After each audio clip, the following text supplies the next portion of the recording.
Hello, this is Dr. Paul Cottrell, and I'm going to be talking about a few items that came up this evening. One item is going to be about the bombardment in Gaza City, and the other is going to be the FTX crypto case, and then the other one is going to be the funding for Israel. So let's start with the funding for Israel. That'll be the easiest one. So about an hour ago, maybe 2 hours ago, this article came out, and it basically says that the House passes a $14 billion package for Israel aid with costly cuts to the IRS. So, maybe, I'm not sure if it's 100%, 14 million for Israel, 14 million less for IRS. I don't think it's 100% offset. I'd have to read it, but I don't think it's 100% offset. But what's important here is that it's separating the aid between Israel and Ukraine, which is something that the Biden administration and the crazy liberals don't want to do. They want to have this more condensed package. I think separating the aid is the best thing. The question is, there's probably going to be a Senate battle on this, right? And the Republicans don't have the majority in the Senate, and McConnell acts like a freaking crazy liberal, right? So we have that going on. So that having it separated, I think, is a good thing. And I think Speaker Johnson is doing the right thing with separating the aid between Israel and Ukraine. Now what I want to do is let's start talking about, and I'll start playing. This is NBC News on the FTX case.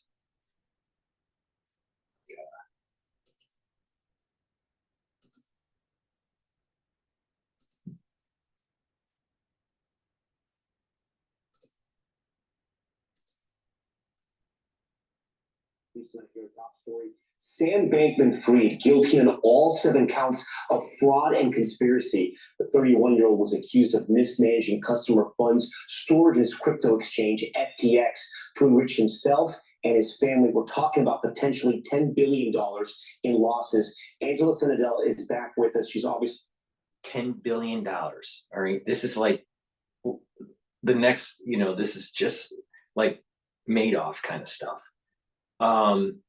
Here's the problem.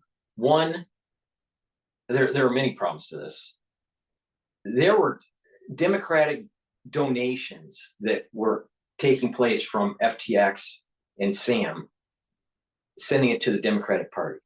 And there seems to be some sort of conduit that was going on with Ukraine. So Ukraine, the Democratic Party, and FTX are all somewhat tied together.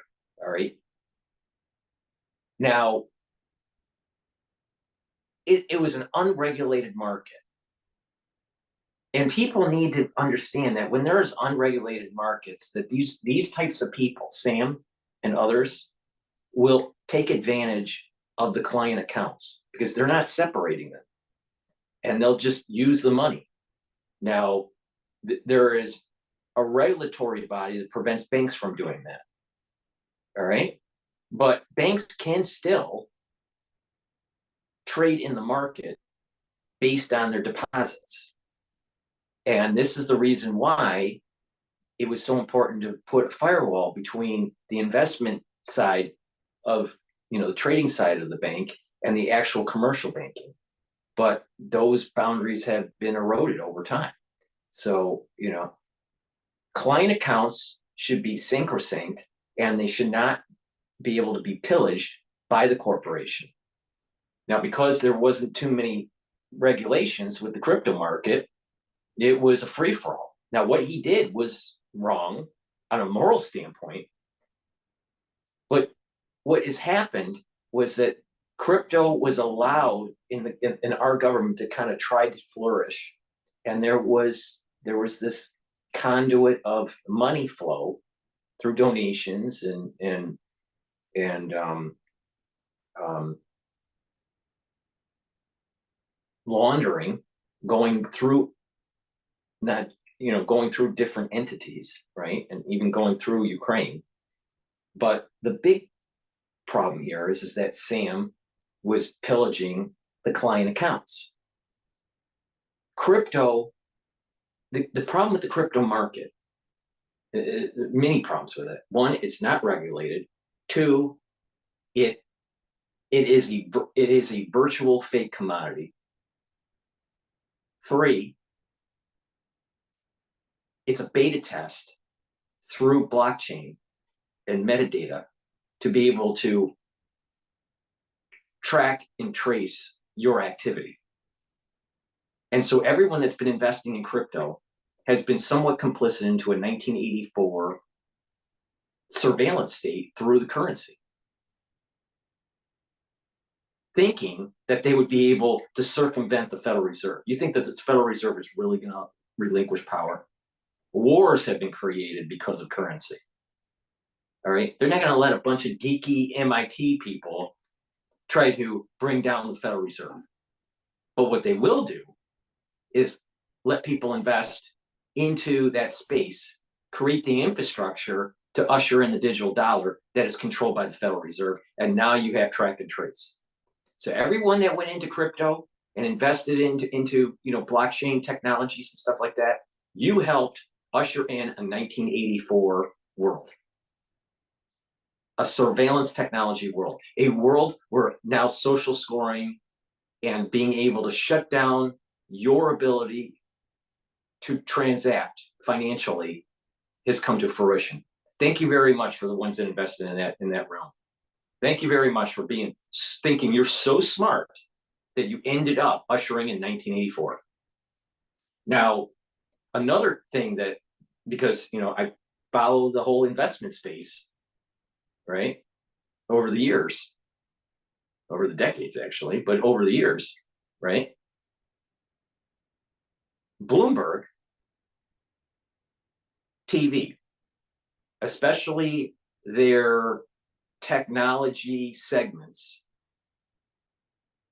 right, were promoting Sam and FTX.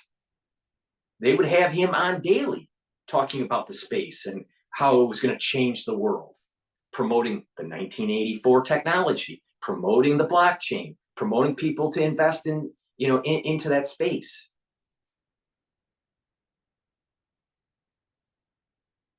And once Sam was charged, then all of a sudden Bloomberg started revamping their tech coverage from California, from San Francisco, in the Bay. I forgot the name of their show. It was Emily Chan, right? That was running it. I'm pretty sure it was Emily Chan, yeah.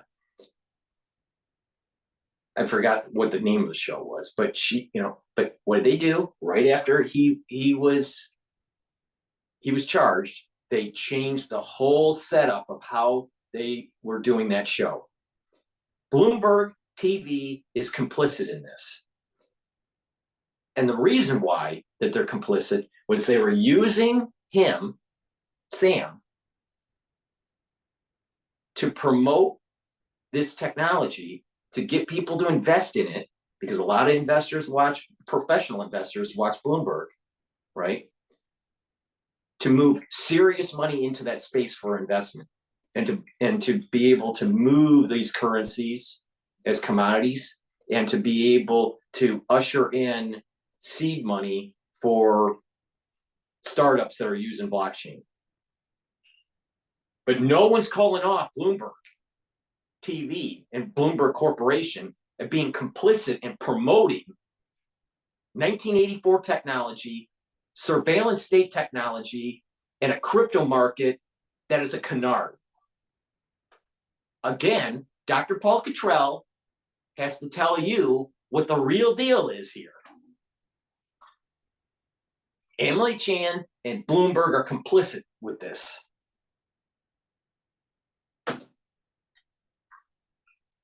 of our legal contributors here. You've been following this case for us. Guilty on all 7 counts. You were following the case throughout this. I mean, it was tough for him to put up a defense. It was really tough. And frankly, I think it was lost the moment the prosecution turned the 3 lieutenants who were closest to him, especially Caroline Ellison, his former CEO. So it all started there. And that's the reason why I think Sam Bankman-Fried even stood up on the defense stand at all. He had no choice.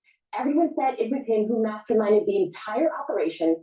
He gets up on the stand. He says, it wasn't really me. I'm pretending to be a naive person who didn't know what was happening. But all of the evidence proved otherwise. Yeah, essentially what he was doing, what he was accused of and now convicted of, is basically mismanaging investors' funds, right? He was sort of taking money from one pot, putting it into the other. He became the face of crypto excess, right, with FTX, and it all. He took investor funds and gave it to the Democratic Party. And Bloomberg was complicit on this.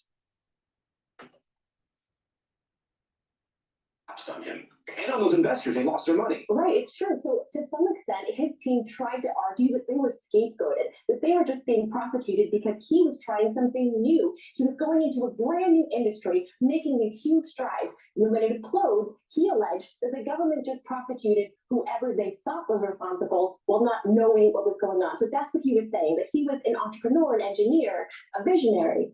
This news is still very fresh. Do we know about what time?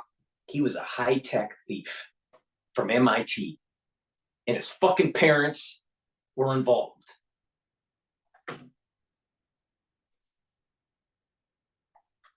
Of prison time he could face? Well, the sentencing hasn't happened yet, but it could be for the rest of his life. Fuck yeah! The financial crimes were that severe that this man could go to jail for the rest of his life. Yes, they were for fraud. They were mismanaging so much money, using them for lavish expenses, and lying continuously. So there were multiple counts of fraud. One of the key witnesses in this case, right, was his former girlfriend, and she ran the hedge fund arm of this cryptocurrency. And at one point, I know there was this exchange that was sort of very damaging for the defense, where she didn't even know where the money was coming from and how it was being moved around, correct?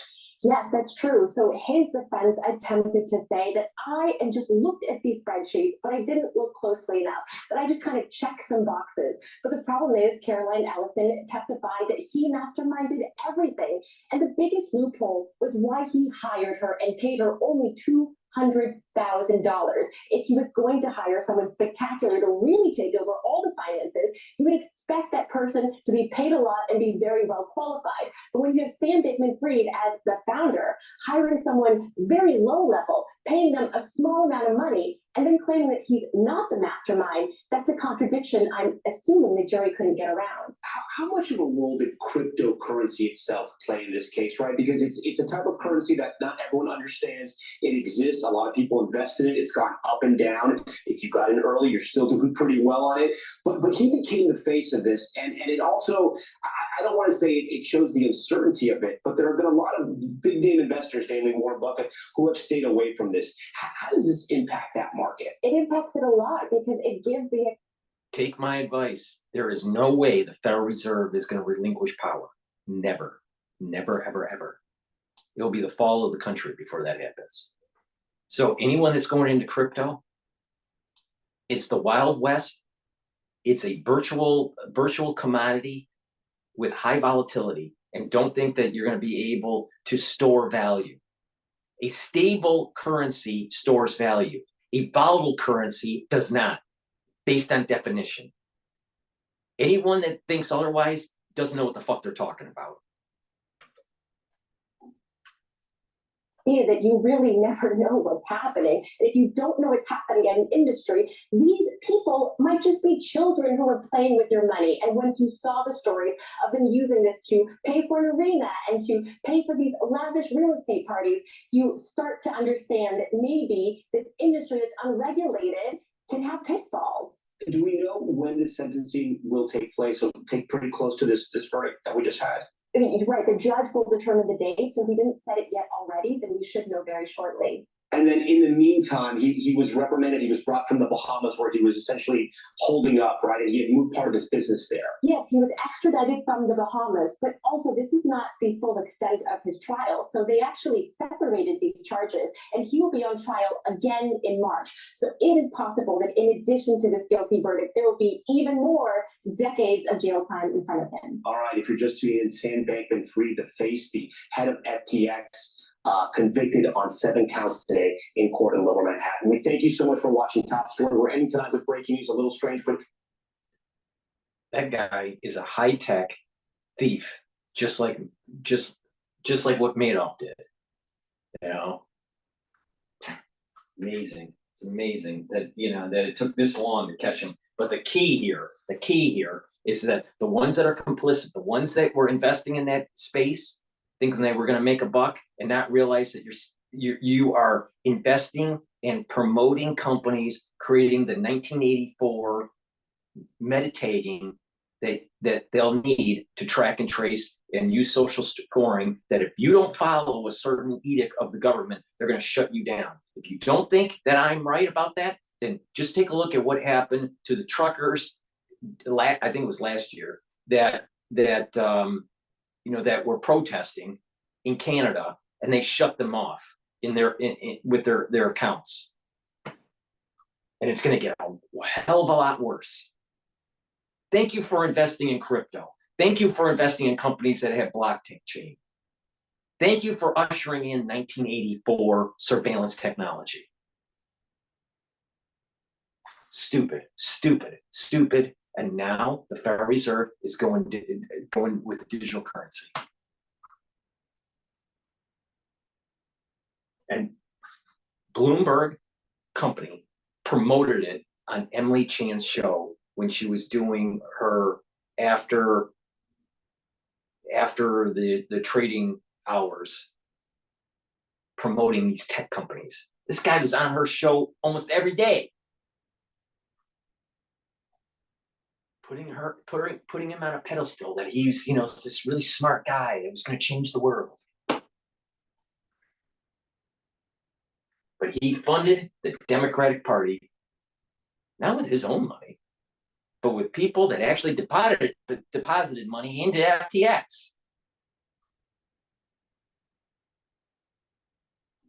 All right, now what we're going to do is play CNN, and this is dealing with the flares and the explosions in Gaza.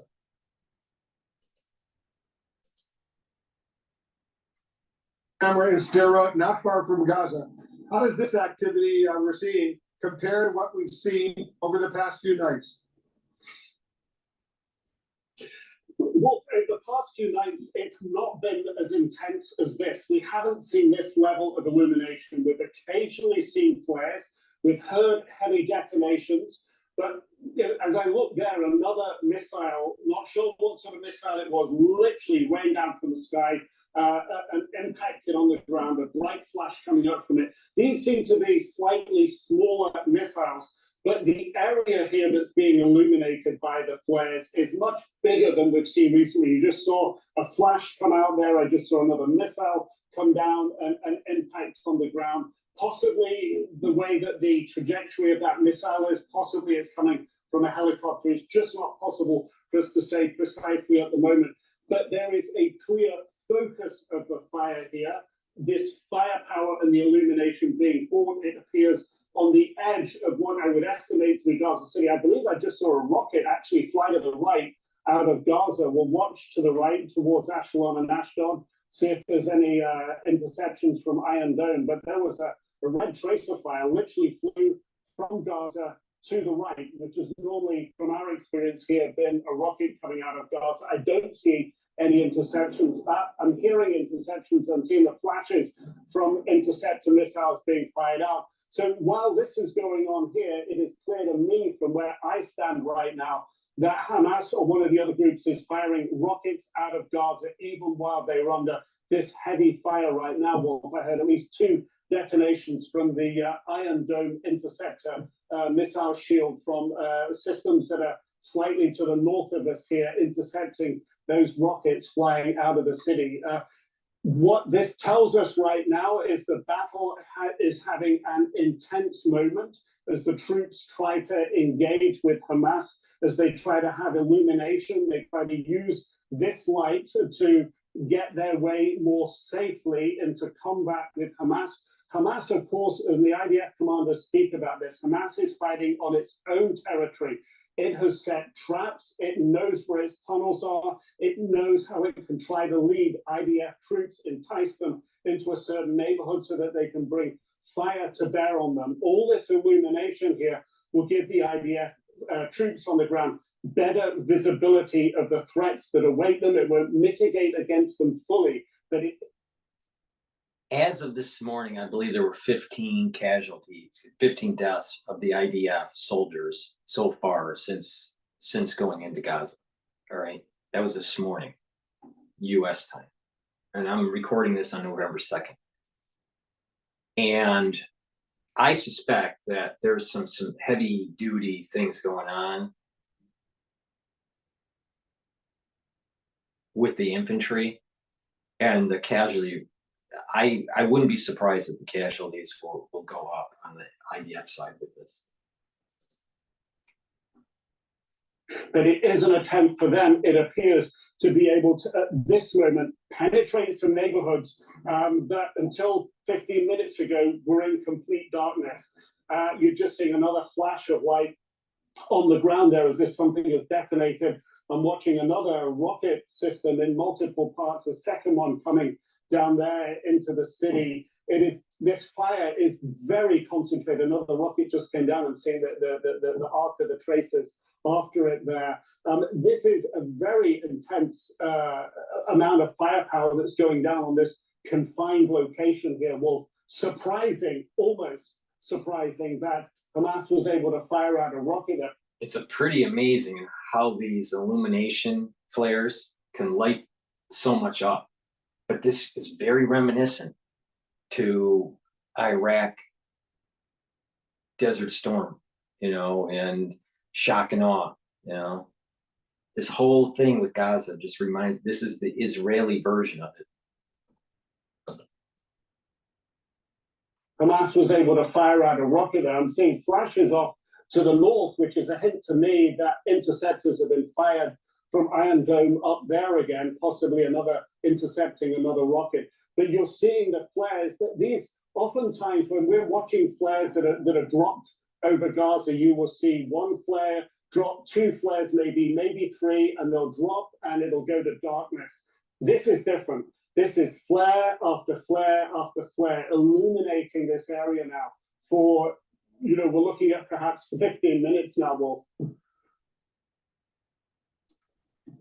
Yeah. Why a commercial? Come on.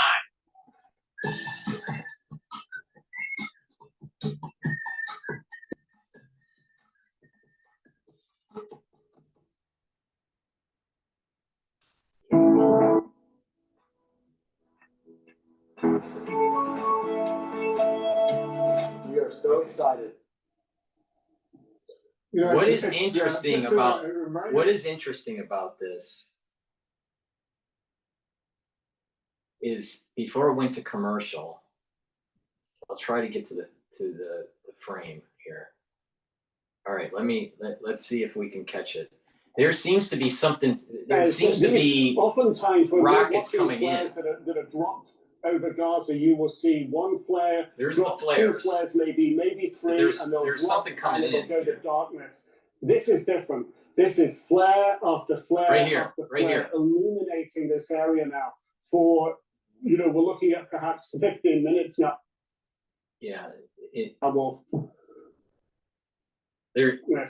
don't know. It looks like about 6 things.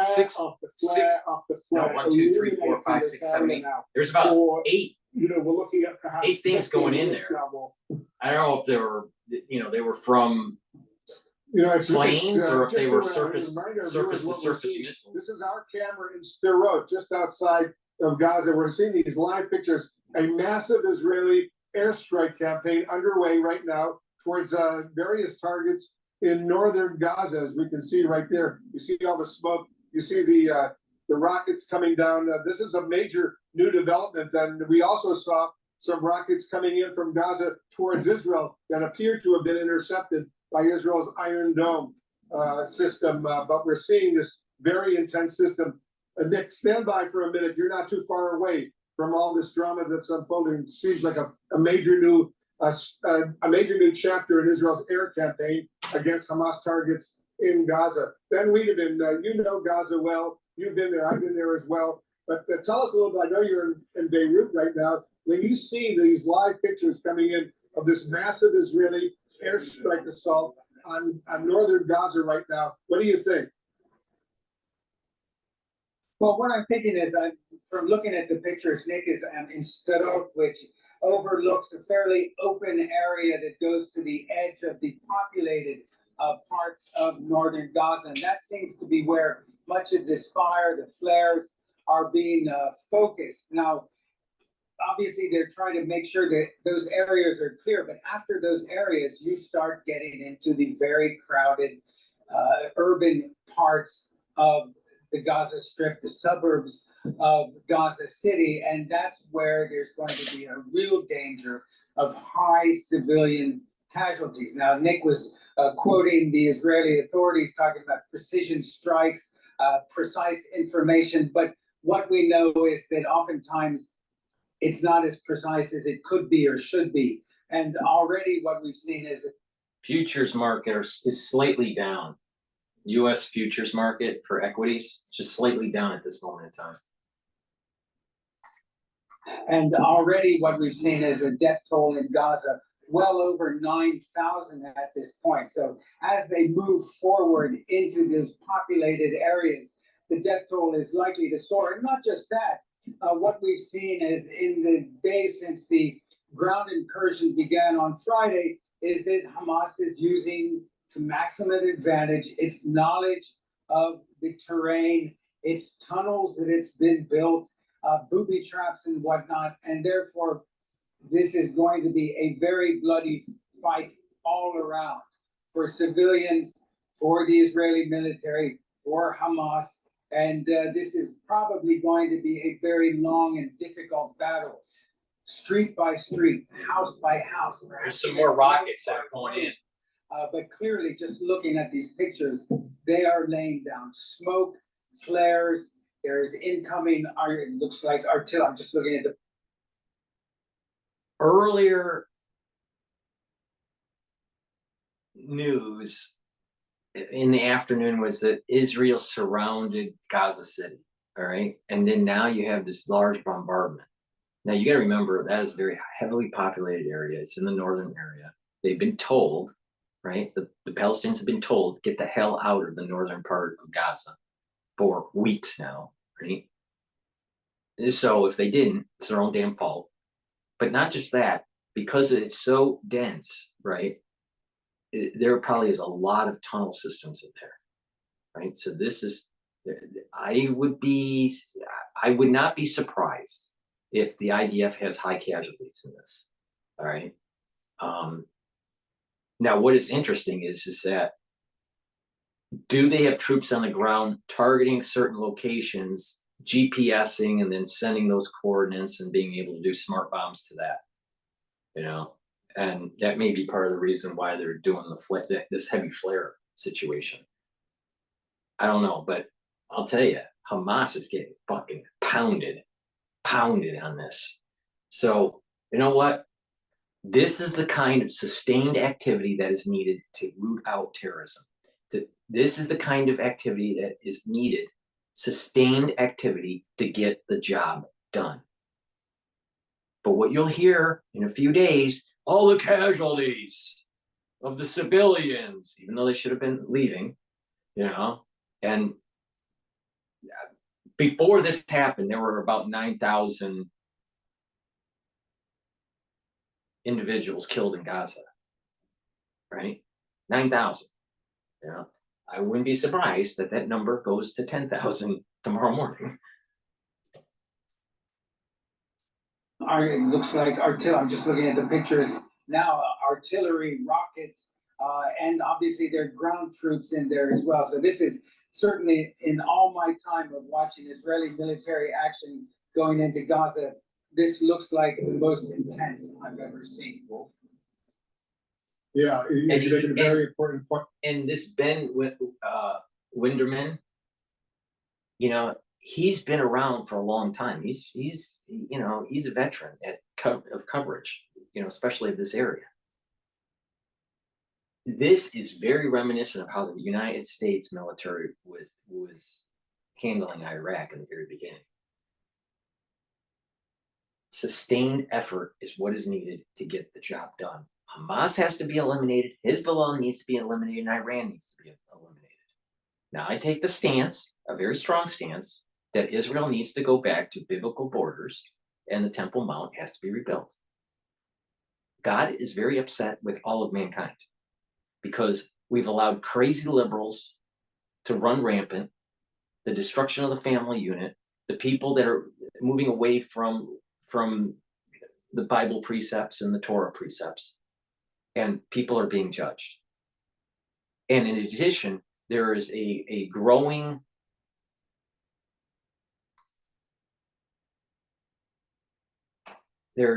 caliphate metastasizing around the world, right? And it's easy to see, especially in Europe, as these immigrants are moving into Europe and not becoming a citizen and adopting, you know, citizen practices of their host country, like Germany or UK, France. And what happens is there's a swelling up of hatred within those countries that's coming from the Islamic faith. You know, there's a jihad that's taking place, and we have it here in the United States too. And what's going to happen is that they're going to be activated, and there's going to be terrorism that takes place in these countries, in the Western countries, because of these sleeper cells and these individuals. Now, what will the crazy blue-haired liberal in the United States start? Let's say there are cafes that are being blown, which was very common in the 80s, right? And in the early 90s, cafes being blown up in Europe. What happens when that happens? When that takes place? The blue-haired liberal in New York, what are they going to say? Still save Palestine? Promote Hamas? I'm telling you, the only way to deal with this is to totally destroy Hamas, Hezbollah, and Iran.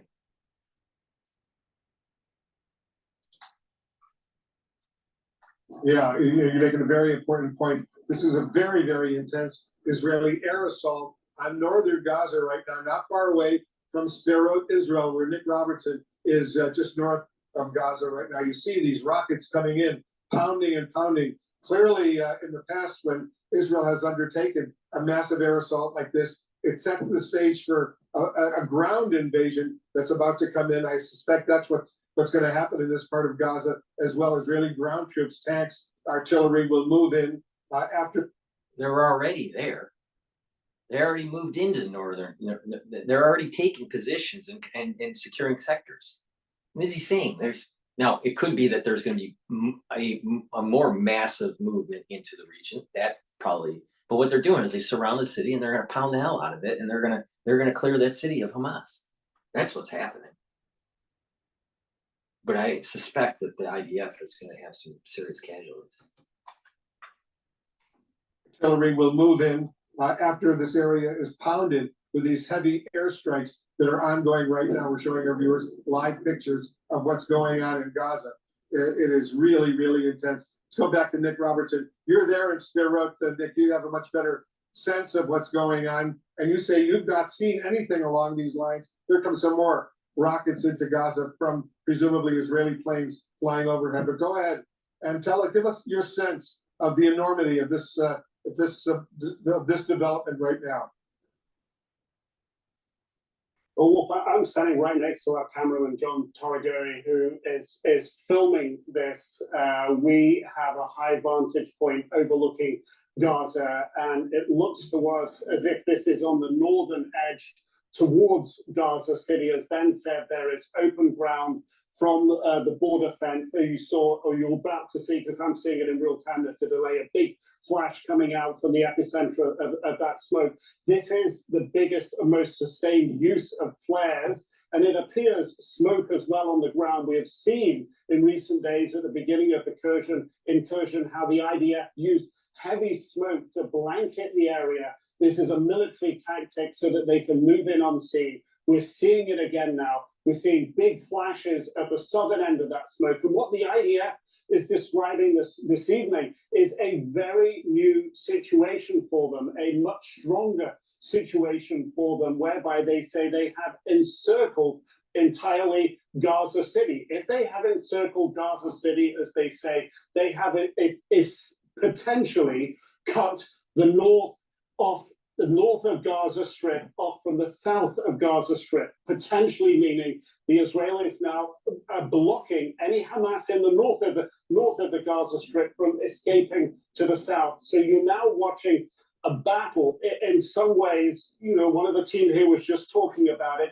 In some ways, it is sort of medieval in that it is surrounding a city. You're seeing the smoke and the flares and the flashes all coming from an area that's now constrained and contained within IDF forces. And as Ben was saying, the civilian casualties on the ground, people have been told to get out of the way. They don't know how to get out of the way. They're stuck in their houses, they're stuck in their homes, and they're getting caught up and killed in high numbers during this operation. But what we're witnessing now are efforts by the IDF to mitigate against casualties for their own forces, because they're operating in Hamas territory that the Hamas troops. You want to hear something that's really strange, you know, biblically, you know, and that biblical perspective is the parsha for this week involves Sodom and Gomorrah. I'm pretty sure on that, and that Lot is rescued, right? I think it's Lot that's rescued from the city, and the city is destroyed. I'll tell you the parallelism of this is just so profound, you know, where it was just raining hell from heaven, you know, raining fire, right? And you know, onto a people that has created so much problems in this world, right? Now people would say, well, the Palestinians are, you know, they're not that evil, you know, even though they may have been complicit in allowing for Hamas to dig in. All right, I'll grant you that. But the thing is that this is rooting out a really deep problem, and that is this Islamic terrorism, this you know, this Hamas and Hezbollah and Iran funding and all this. We've been kicking the can down the road for too long, and it's time to kick ass. And it just, I'm telling you, the themes that are happening, you know, remember, this all started on Simchas Torah, all right? The very end of a very lengthy holiday process, from Rosh Hashanah through Yom Kippur, through Sukkot, and then into Simchas Torah. And that's when October 7th happened. And, you know, there is a biblical component to this, and, you know, and we are seeing divine things happen. You know, of course, humans have to be involved in this process, but these events are happening not so much with free will. And the correlation between the parshas and what's going on are just so profound.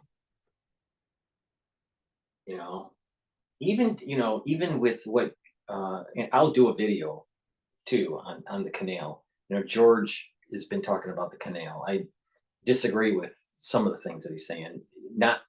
I think he's right. If we looked at it from the lens, the canal, looking at it from the lens of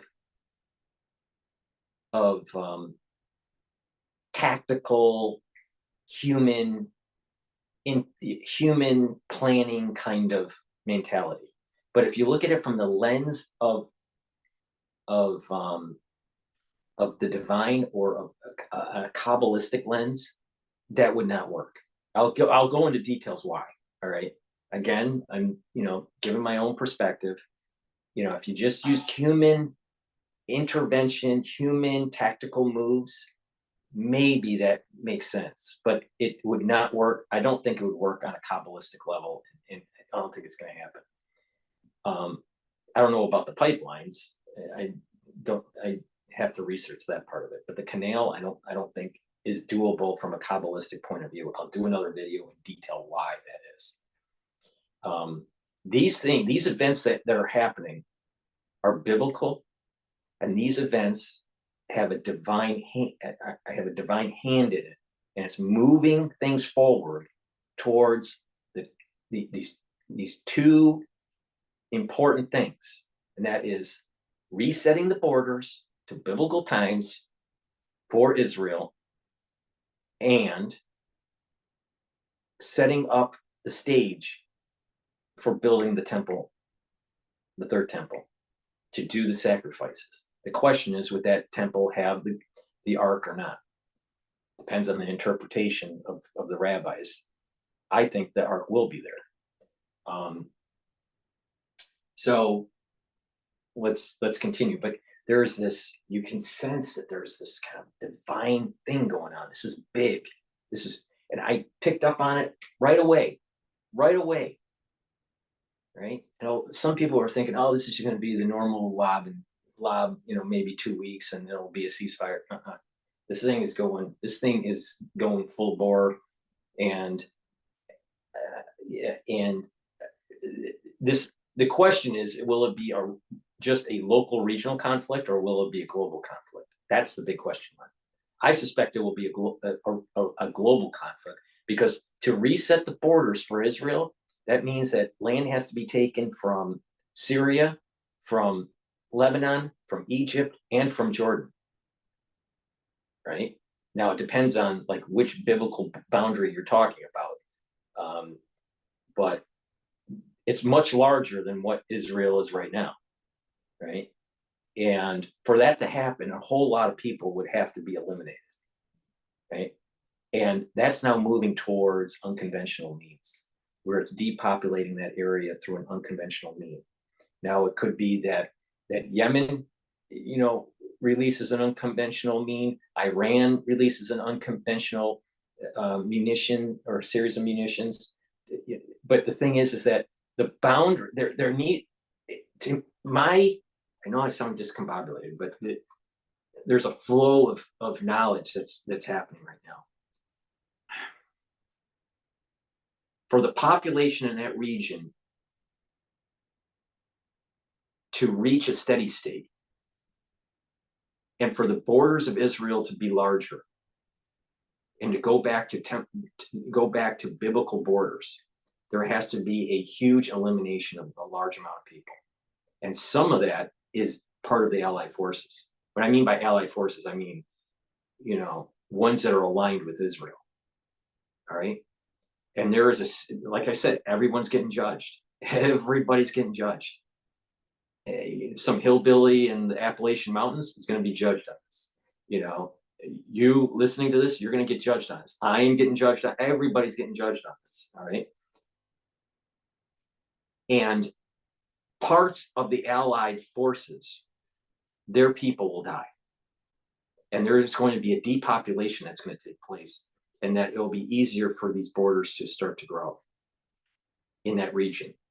All right. What I'm saying is very, very profound. Not only are we going to be knocking out Iran, but there's going to be a population reduction. I believe, I think this is how this is all going to end up. Now, it may not be in this conflict, it may be in the next conflict, but there needs to be a population reduction in the Sinai Peninsula, in Jordan, and in Syria, and parts of Syria, and in Lebanon, to allow for these borders to take hold. Because to do a ground assault with all these kinds of situations, it would take forever. It would take more than 200 years, all right? And it would be costly, and I don't think there's enough money nor enough soldiers on the Israeli side to push that way. There's going to be an unconventional means. Now, does that mean radiological? Does that mean biological? Does that mean chemical? I don't know, or something else that hasn't been dreamt up yet. I don't know. I don't know. But the thing is that mankind has been doing things in terms of weapon development that they should never have been. And there's a judgment that's going to take place with the usage of these unconventional means. And what will happen is it'll be, oh my, mankind depopulates itself, right, through these unconventional means. And then eventually it's the realization that peace has to be on this earth, and that we go back to a temple boundaries, and the temple is rebuilt. The increase of world conflict and depopulation at a very high level, that risk factor is going up. Territory that the Hamas troops and Hamas fighters have been able to potentially lay booby traps, have been able to set areas where they want to draw the Israeli troops into, so that they can use these armored piercing rocket propelled grenades that they've been using effectively against Israeli armored tanks and armored fighting vehicles. So this battle really that we're seeing now kicked off 20 minutes ago now, 25 minutes ago, and is intense in this area around Gaza City. You're continuing to see the rockets coming from above, the flashes at the southern end of the city. Underneath this, we don't know how many IDF forces are actually arrayed on the ground. The boom that you're hearing, that is artillery going off behind me as well, and is probably what I think there's quite a few IDFs, and I wouldn't be surprised U.S. Special Forces in there.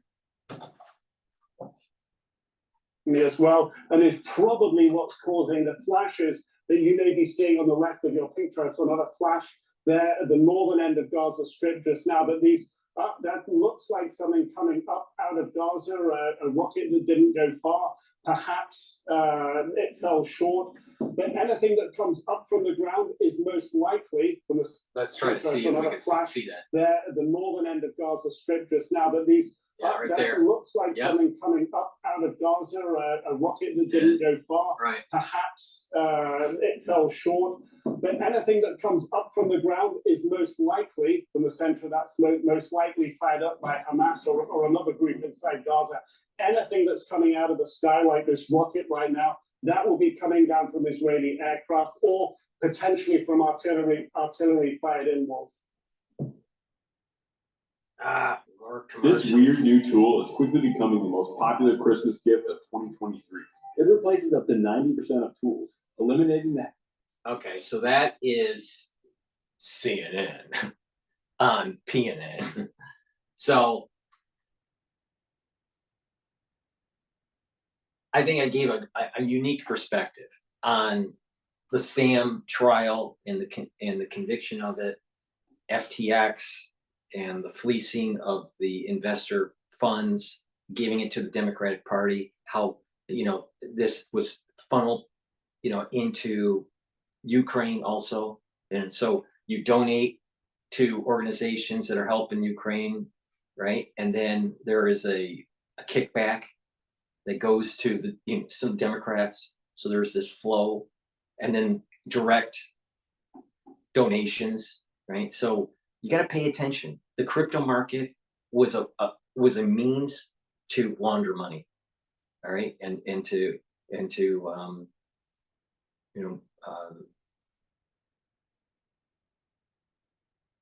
pay politicians.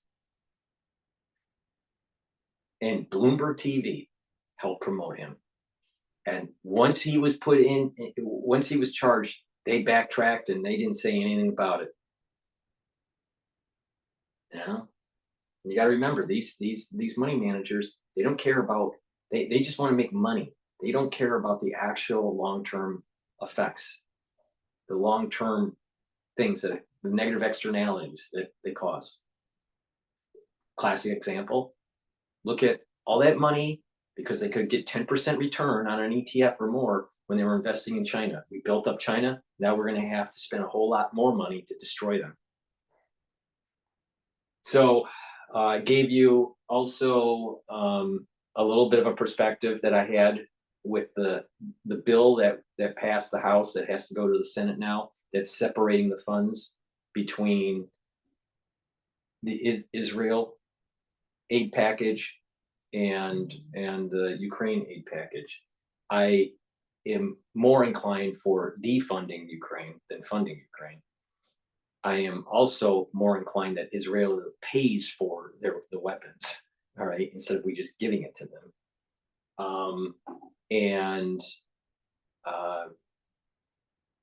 There's serious bombardment going on in Gaza City, in the northern area of Gaza. We don't know the casualties yet. The smoke's not going to clear until the morning, and we won't know exactly what the hell happened. But I think there were IDF forces in the region, most likely also some special forces from the U.S. there, and they were targeting the tunnels and targeting certain buildings, and that this is a major assault, and it's going to continue, and it should continue. Hopefully, what will happen is that they root out Hamas. You can't just root out Hamas in the north. You have to root out Hamas in middle Gaza and southern Gaza. And this needs to be a sustained activity, months on end, if not a year and a half, and decapitate the government of Palestine and give them another chance to rebuild, through aid that's coming from, different nations, and have a representative government that is accountable to the people. And don't let Hamas dig in. Don't let a terrorist activity dig in again. And that is their last chance. They won't do it right because just of their personality. They won't do it right. And because they won't do it right, then that last chance is gone. And West Bank and the Gaza Strip needs to be eliminated, and these people have to be expelled from Israel. This is biblical. This is not human intervention. And it's because humans have fucked things up so bad. Sounds cold, but that's the way it is. Thank you for listening. Please subscribe to all my channels. I have 3 channels on YouTube. Links are in the description of this video. I also have Rumble, Bitchute, and Brighteon. Links are in the description of this video. Please click all the links and subscribe. Also go to my store, the-studio-reykjavik.com. On the front page, to help support my news coverage, please donate on Stripe or PayPal. You can also donate through Buy Me a Coffee. Links in the description of this video. In addition, you can be a paid subscriber to my Patreon channel for a nominal fee, and that will help support my news coverage. So please click the Patreon link in this video, in the description of this video, and help support me that way. For the ones that can purchase the products and want to follow my anti-aging protocol and to boost your immune system, and to be able to protect yourself through certain types of crises, follow my advice. I'm not wrong. I am not wrong. All right.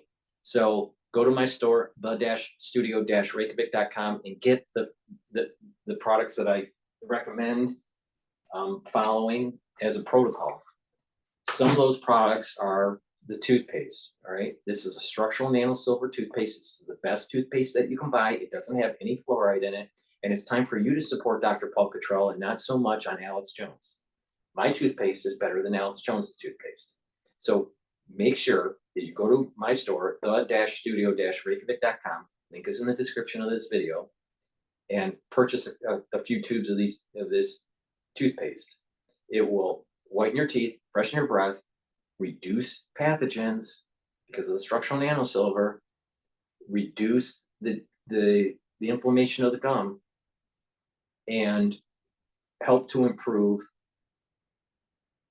your cardiovascular health.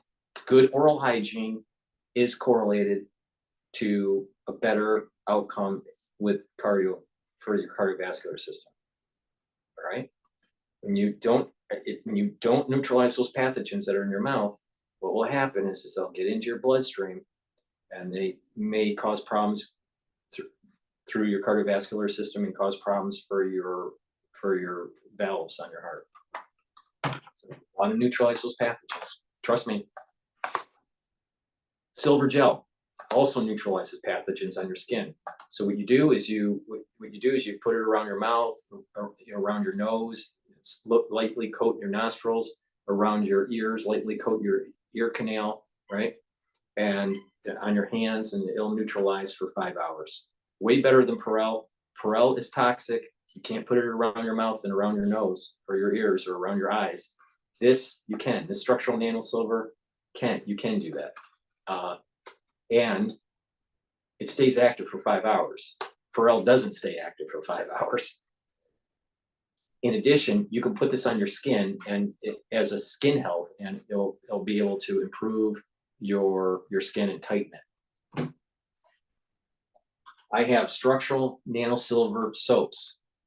I have 4 or 5 different scents. This one happens to be oatmeal spice.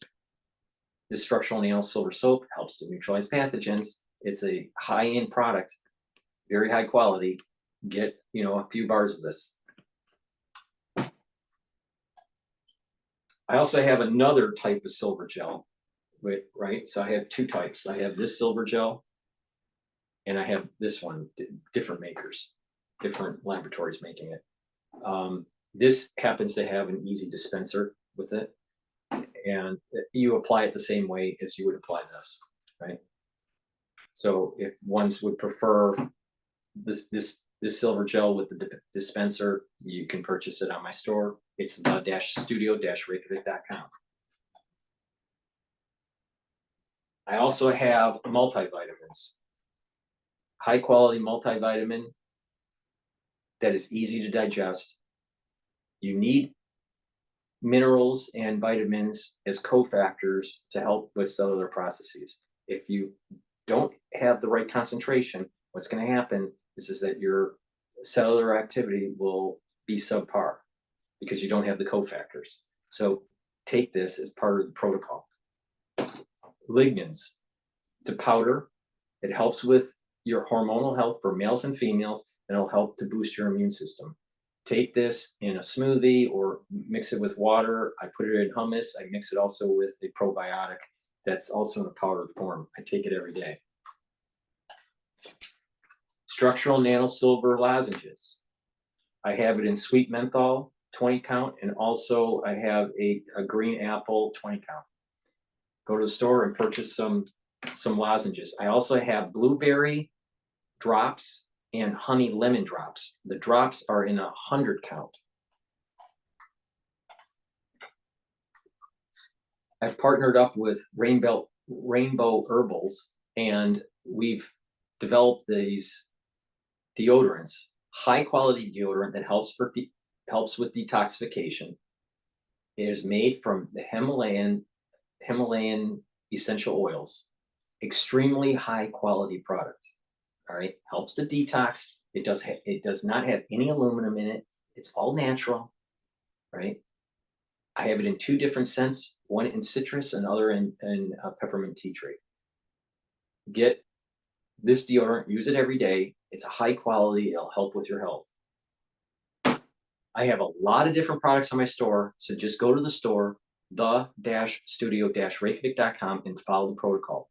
Get the liquid structural nanosilver gels, get the liquid and, let me rephrase that. Get the liquid structure nanosilver, like Health Max 35.